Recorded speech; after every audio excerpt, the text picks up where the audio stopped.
हाय रिशू, हो काय करतोय? जेवण रोटी लिहून रोटी जेवण करतोय का? काय जेवण करतोय? दाळ है इकडं हाय तर कर, मी चालू केलेलं आहे. दाळ है हा दाखव. दाळ है हा चटणी हा रोटी रोटी. अच्छा, तर आहे ना, शुभ दुपार सगळ्यांना. हे बघा जेवण चाललेलं आहे रिशूचं. त्याने घेतलेली आहे मस्तपैकी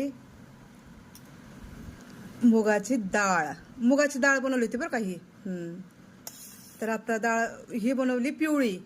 पिवळी म्हणजे हिरव्या मिरची लसणीची. तर सकाळी बनवली होती ही मुगाची डाळ, रोटी आणि आपली चटणी. हां, आणि मी तळले होते पापड, उपासाचे पापड आहेत हे. साबूस तांदूळ आणि बटाटा ह्याचे पापड आहेत. तर चला या